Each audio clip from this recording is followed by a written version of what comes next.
All right, guys, it's time for another episode. Time for pre-cals. What's Yes. going on? I Hey, think guess we got what? something special. Huh? We have something special. Drum roll.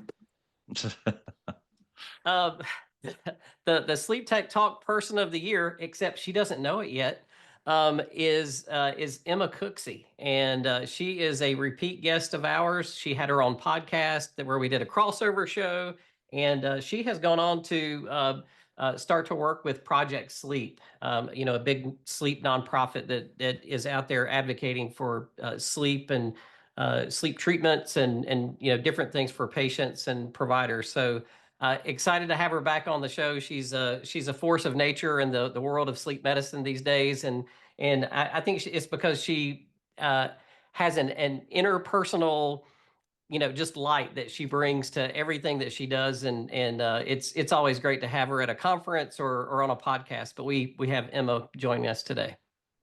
It's exciting. Very exciting to hear that.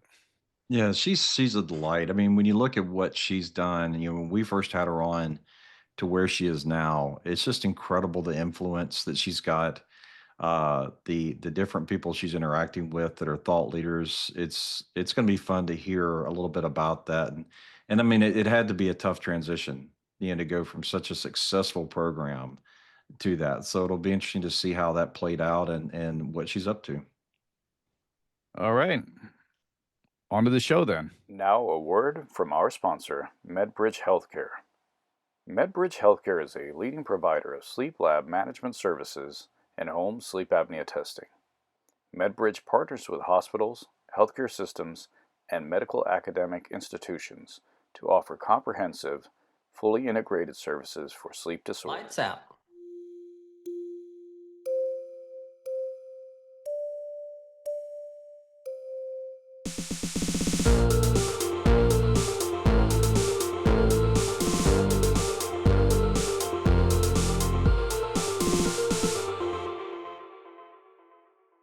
Welcome, everyone, once again to another episode of Sleep Tech Talk, the sleep podcast, with your hosts and friends, Emerson Kerr, Robert Miller, and me, Dr. Gerald George Mannikarote. Folks, thank you once again for joining us. We can't thank you enough for all the support that you've provided us and given us. Tons and tons of shares.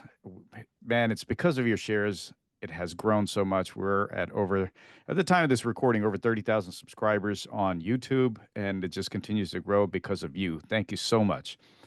And please don't forget to continue sharing, liking the show, and most importantly, once again, sharing. A huge shout out goes to our sponsors. We can't do this without them, and we thank them so much for that. With that being said, we have a very, very special show for you today with an extremely special guest. She's been on the show before, and there's a huge reason why she's here once again. In fact, it's this introduction, there's really no need for introduction because she's known all over the world of sleep health, sleep medicine, sleep wellness.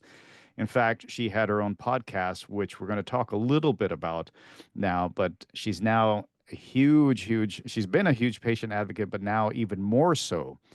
And I bring to you Sleep Tech Talks Person of the Year, Emma Cooksey. Emma, welcome to the show. Thank you so much for having me. I really appreciate you having me back. And for the honor, I just learned of this great honor. So I really appreciate it. And I'm so glad to be here. Well deserved. Well, Absolutely. Emma, tell us just a little bit. We said we were going to jump in and talk about your podcast. And if I remember correctly, it was the very first time that we had done a crossover podcast because it was maybe episode 50 or 100 for you and 50 for us or something. So it was a special occasion for both of our podcasts, respectively. But unfortunately, it has come to an end. So tell us a little bit about that. Yeah, so I think we crossed over on my 100th episode. So a little backstory just for anybody that missed our first conversation. So I am a woman living with sleep apnea, essentially, is where I started. I went undiagnosed for 10 years and had like really a tough time getting this diagnosis and to get some treatment and all the things. When I started CPAP, I felt pretty alone and isolated, and I didn't really know anyone else in my life that was dealing with sleep apnea. And so, kind of that feeling together with the pandemic and having time where I wanted a project, I started Sleep Apnea Stories in my closet over here. And a lot of the what I wanted to achieve with the podcast was sharing stories of other people living with sleep apnea, like, how did they come to their diagnosis? Like, what kind of treatment options were they finding helpful? And I also went down like this rabbit hole of like all the different sleep experts that can be involved with treating it, right? Because I think one of the things that's great about your podcast is the array of people you've had on, not just from sleep techs and sleep specialists, but different, surgeons and all different people that are involved in this conversation. So I mean, I get it's kind of probably like your podcast. Like I just started out with this idea of what I wanted to do, and then it just kind of like snowballed and kept going. And everybody I asked to be on the podcast said yes. And so I got to probably around the time that we spoke, I'd already become involved with Project Sleep, which is a nonprofit in this space. And part of that was because I got only like, maybe 20 or 30 episodes into my podcast, and a lot of the topics coming up that people were raising were these big systemic issues, right? People were having problems with insurance coverage and, like really big, like big scale problems that I didn't feel like a one woman in her closet recording a podcast could really touch. And so the more I got out and I met people at conferences and I understood some of these bigger issues, the more I thought, like, I really want to look at like this nonprofit space and what people are doing to raise awareness and to help people living with sleep apnea. Um, Not only to find the right treatment option for them, but just to improve the quality of their life, right? And feel that social support of that they're not alone and there's other people out there. So I considered starting my own nonprofit for about 5 minutes. I read it, I read one book and I thought to myself, this seems like a lot of work. Let me not reinvent the wheel and look at what's going on out there, right? So I just happened to meet Julie Flygar, who is the founder and CEO at Project Sleep. And I knew of her because I'd read her book, which is called Wide Awake and Dreaming. And so if anybody, especially the sleep techs that are listening, if you haven't read that book, I think it really brings you into the life of somebody living with narcolepsy and cataplexy and explains it in a much better way than any textbook could.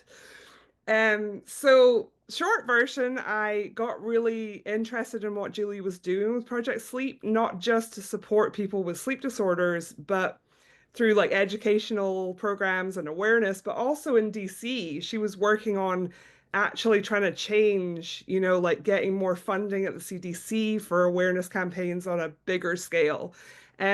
So short version, I kind of got involved with Project Sleep and joined their board. And so that was kind of overlapping with I was still doing my podcast, but I was a volunteer board member. And then over time, the more I saw of what they were achieving, the more I wanted the same kind of programs for sleep apnea that they put into place for narcolepsy. So there's a program called Narcolepsy Nerd Alert, which is such a cute name.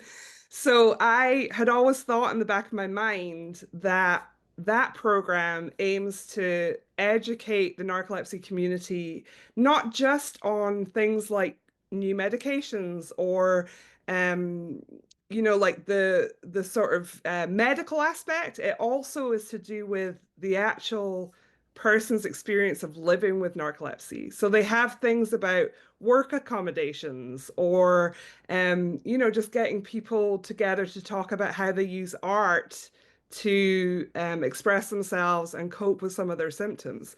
So I always thought this would be great to have a sleep apnea version.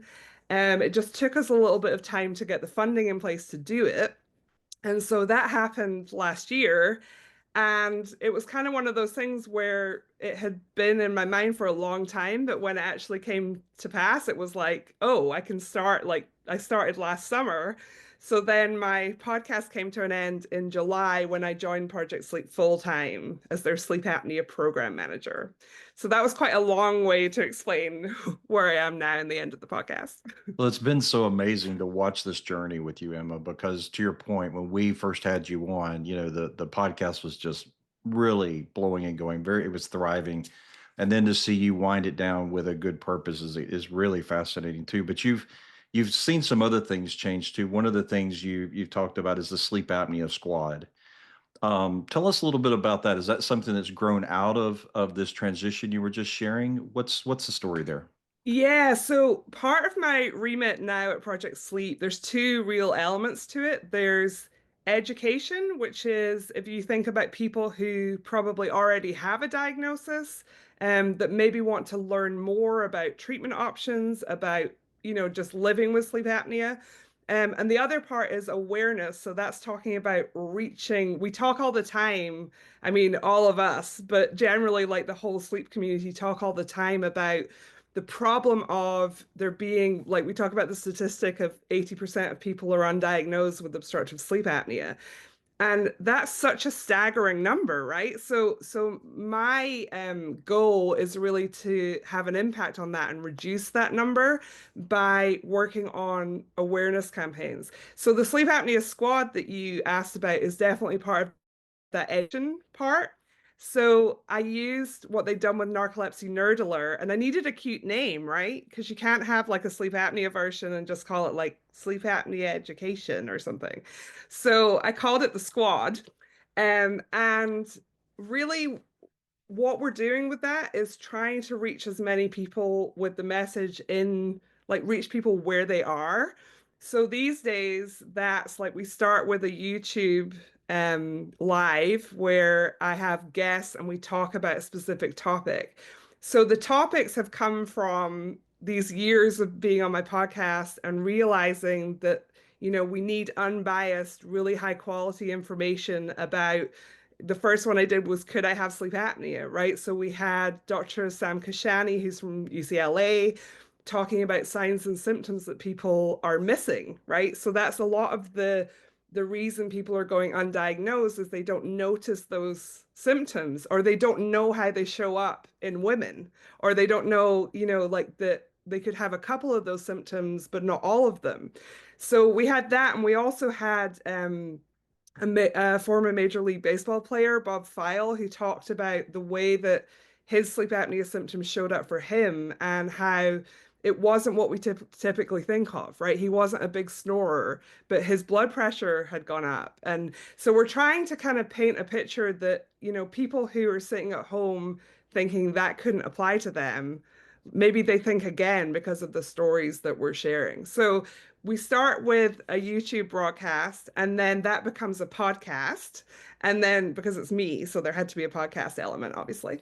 And then we also work on a PDF toolkit. So there's like a sort of 20-page downloadable toolkit people can print off and share with family members. And it's got quite a lot of information, but I think that the problem with sleep apnea is it's not simple, right? So we're trying to break it down, and give people as much information as they want. And then again, we have social media content where maybe if people, just want to see like a short, these are the signs and symptoms of sleep apnea, they can get the information that way. So we're really looking at how to make the information as accessible and interesting as we can. So far I did three YouTube lives last year. So we did, could I have sleep apnea? Then we did a whole one on testing, and we did another one.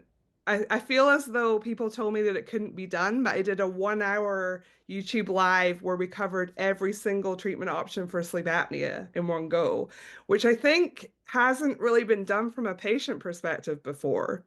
I feel like oftentimes we're looking at it without bias, right? So we're just saying like, we're not recommending that anybody has any one particular treatment. We're just saying these are the different options and these are the healthcare professionals that can help you with them. So Sleep Apnea Squad will carry on. So in this year, we have one next month, which I'm excited about, where we're talking about making CPAP comfortable. Because I know that sleep techs especially, like, when I go to conferences, I'm always blown away by some of the level of support being offered to patients because I hear the broad range, right? That some people are not getting the support they need. And I know that there's some areas in the country where people are doing such a great job with that. But I think for a lot of people, especially if they're, testing at home and then getting their equipment at home, they might not have that real help with setup.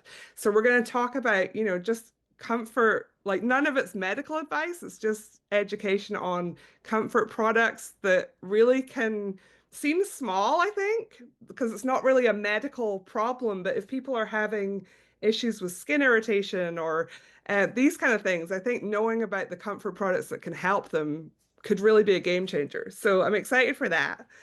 So yeah, so if people want to go and have a look at all the different, see all the links for the YouTube lives and the podcast and all the things, you can go to Project Sleep's website. We can probably put a link below this, right? Certainly. We'll do that. And folks, we're just going to take a break really fast, really quick for a word from our sponsors. Are you a sleep tech looking for new opportunities? Well, Medbridge Healthcare is one of the largest employers of sleep technologists, and they are growing. If you are a sleep technologist interested in a new position, potential paid relocation, or looking for a career advancement, consider a career with Medbridge Healthcare. Now back to the show. And we're back. All right. Hey, Emma. So, I think that where we left off, it's a good place to come back to the Sleep Awareness Week that you have coming up. Yeah. Can you tell us a little bit about that? Because you're creating all of this information and resources for sleep apnea. And I have to tell you, even for the three of us, when we saw the Sleep Apnea Awareness Week, we were all sort of like, okay, there's Sleep Tech Week, there's Sleep Yeah. National Sleep Yeah. Month or International Sleep. I mean, there's all of these other sleep. This sounds like Yeah. it's something new. Is that right?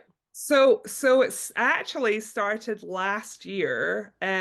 So here's the thing. When you're trying to reach the general public with information they really need, sometimes having a day or a week can be a really great anchor to have, everybody talking about one thing at the same time.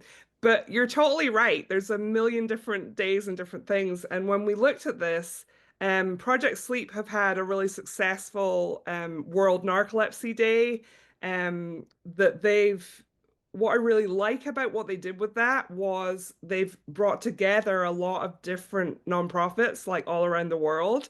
So it's not necessarily only our organization, it's like a bunch of other people too, which I think is what you need. So rather than starting from scratch, I got with Monica Malampalli at the Alliance of Sleep Apnea Partners. So she had started out with Sleep Apnea Education Week in just like this last year, 2024. And so when I saw what she was doing with that, we had a conversation about like, was she okay with other people joining in with that rather than reinventing the wheel?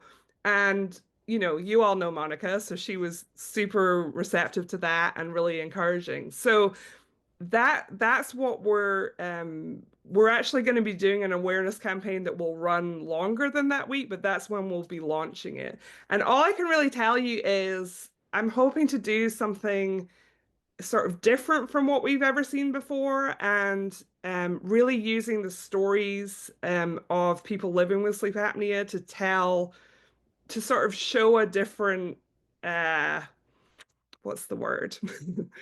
Just to show us real stories and real faces of people living with sleep apnea. I think sometimes we only ever see images from, we'll see images from CPAP manufacturers or different people, but we don't see like people's stories and more fully shared. So I'm looking forward to it. So if people Emma, want to like stay involved, they can join the email list on Project Sleep's website, and we'll be sending updates. Because our hope is that people will get really involved. There'll be like t-shirts you can wear. There's hashtags and ways that people can share their own stories. So I really hope that it'll activate the community. I think that's a great point, Emma, that you brought up about people hearing other people's stories. There was recently a study that came out, I believe, University of Arizona, Dr. Sairam Parthasarthi, that Yes. talked about the importance of the peer relationship of patients who have obstructive sleep apnea, knowing the fact that there are others out there just like Yes. them, which improves adherence to therapy. So this really sounds exciting. Yeah.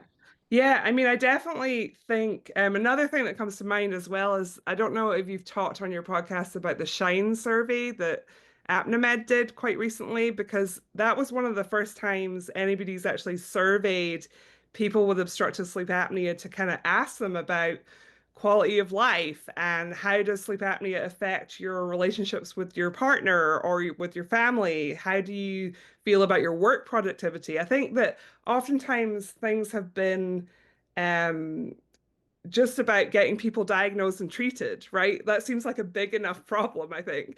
But now I think looking at, even people who have gone through that process, like what is their quality of life, and getting away from this idea of there's one treatment option, right? And going towards like the individual person, and maybe it's a combination of treatment options or a different one. It just, yeah, there's a lot to unpack there for sure. Hey, Emma, I've also seen you recently talk about the fact that you're doing some research, I guess personal education on some, more complicated types of, we talk about sleep apnea, but you're starting to become a sleep tech of sorts, albeit That's self-trained. not true. Well, but you don't just casually put out there, I'm doing research on central sleep apnea and other comorbid conditions. You put something out there recently like that. What is that education for, and what is So, going to be helpful with that? I mean, I would just say that I attend pretty much every webinar that anyone's doing about sleep apnea. So whoever is putting on, I think what you're talking about is me posting around. Michael Domenico at Sleep World has been doing some webinars, really like in-depth presentations by some different researchers working on sleep apnea. And I think that yeah, there's just been some really interesting research looking a bit more in depth into individual people and their. I think we've thought about things in a really straightforward, simple way until now, where we're like, people have either obstructive sleep apnea and central sleep apnea, and you know, they're not connected. But I think the one that you're referencing was Dr. Thomas from Harvard. That If it's sounds right. wrong, we're gonna have Yep. to cut it out. Yep. Talking about where like how that's scored and the fact that a lot of people it's a spectrum and people fall somewhere in between, and they have to make sure that their treatment is actually their treatment is appropriate for exactly where they are on that spectrum, essentially. But am I an expert? No. I'm Well, I'm definitely not not sure a sleep anybody's an tech. expert Everybody's on like central. tuning off. There's not many people who know all of the things about central sleep apnea. It's a little bit of a mystery sometimes too. Yeah, So for sure. And I think that's one thing that came up a lot with my podcast. I have interviewed some people with central sleep apnea and also a couple of doctors, but I think it's just an area where we need so much more research, right? And especially with the opioid crisis, I think we saw a lot more people affected. And I think that, it'd be good to see more treatment options for that population. absolutely. So Emma, we're getting toward the end of our time here. So one final question for me, at least. What you've talked a lot about Project Sleep. It's absolutely exciting, and we appreciate what you do there. But what is on tap for Emma Cooksey in 2025? Well, so much. I definitely am going to carry on speaking a bunch. Um, I make no secret of the fact that I really want to do a TEDx talk. So I'm going to carry on with, making applications for that. So I don't know, maybe we'll see that come to fruition at some point. And also just for myself personally, I think, just having more time to spend really connecting with the sleep apnea community. I think I've been so busy like running around with all the things that I do. It's really nice to get an opportunity to be responding to, like a lot of emails and comments and stuff and back and forth. So just really listening and trying to address some of those needs is really the main thing that I'm going to be working on. And also having my weekends back now that my daughter finished volleyball. All right. Well, Emma, we thank you so much for joining us. And once again, congratulations on winning Person of the Year, Sleep Tech Talks Person of the Year. It's exciting for us as well. And yeah, you've had a huge, huge year. And it sounds like you're going to have a very, very full year once again, even though you still have your weekends. I'm sure you're going to find a way to fill those up Sure once am. again as Well, well. mainly with sleep apnea conferences, let's face it. That's probably true. Or hey, learning more about sleep technology and setting up patients and reading the squiggly lines. It could be that as well. So, Squiggly lines, I'm almost there. I'm not quite there. well, Every time I think I know what's going on, I'm like, oh, wow, I need to ask the sleep tech. well, there you go. There you go. That's why, hey, sleep techs out there, we're still needed. Yeah, very much. But is there anything else you want to add before we go? I think that's it. I really appreciate you guys having me on. Well, Emma, thank you so much for joining us. And folks out there, thank you all. We can't thank you enough for all the support you've given us. Please continue to share, like, and subscribe. And until next time, we say lights on. Before we go, we would like to thank our sponsor, Medbridge Healthcare. Medbridge Healthcare is developing innovative inpatient, post-discharge, and population health programs to screen comorbid conditions, diagnose, and treat sleep disorders. Learn more about their innovative solutions and career opportunities at medbridgehealthcare.com. Once again, you can learn more about their innovative solutions and career opportunities at medbridgehealthcare.com. All right. That was an amazing show. It's time for some post calibrations. What'd you gents think? Lemma delivers as always. She's such an amazing. It's really hard to capture the kind of person she is. She's extraordinary, but I think what's really fascinating is just from where she began as just someone who wanted answers about her sleep disordered breathing to where she's an advocate now. It's such an extraordinary journey for anyone, and to see how she's partnered, with Project Sleep, with ASAP, with Monica Malampali, a former guest on Sleep Tech Talk. It's just fascinating. That's just going to continue to grow. They've got fantastic momentum. I mean, it's a snowball rolling downhill, and the avalanche she's creating is just fantastic to watch. I just like listening to her talk. Yeah. She has one of the most, just wonderful personalities, and the accent just makes it all the much better, because you just stay engaged with what she's saying, and she really truly loves what she does, and it's always great when you can engage with people who truly are passionate about what they do. I agree. It's very obvious that she is a patient advocate. She created the podcast just to show that hey, there are more people like me out there, and this is not a stigma. This is not something to be ashamed of. This is something that people all over the world have, and to see where it grew. And first off, she wasn't willing to take, oh, you're just tired, you're a woman, you're a mother, you're a student. She wasn't willing to take that as an answer. She went and found out, figured out, and finally got the answer of why she was feeling the way she was, and then went on to build this podcast. And now to see that she's transitioned that into actual patient advocacy and making big changes in legislation and things like that. That I just think that's absolutely amazing what she's done, and it's exciting to have her once again on the show. And I think it's an honor for us as a trio that she's this year's Person of the Year.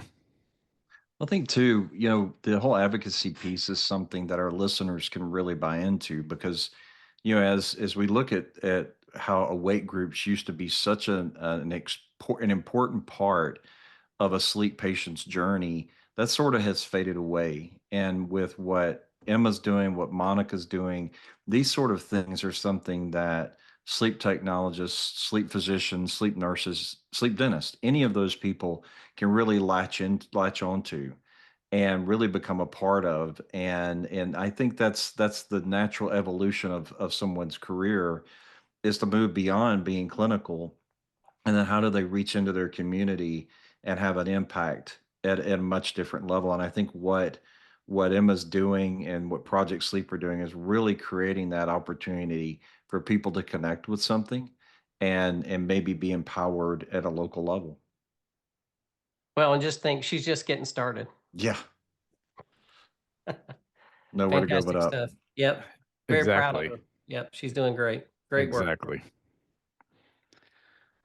All right, gents, I think it's time to wrap up. It was a great show. And folks out there, thank you all so much once again. A huge shout out to our sponsors, without which we can't keep doing what we're doing, and continue to like, continue to subscribe, and continue to share, please. We can't grow without that, and we thank you so much for your support. And until next time, we say cheers. Sleep Tech Talk is sponsored by ReactHealth.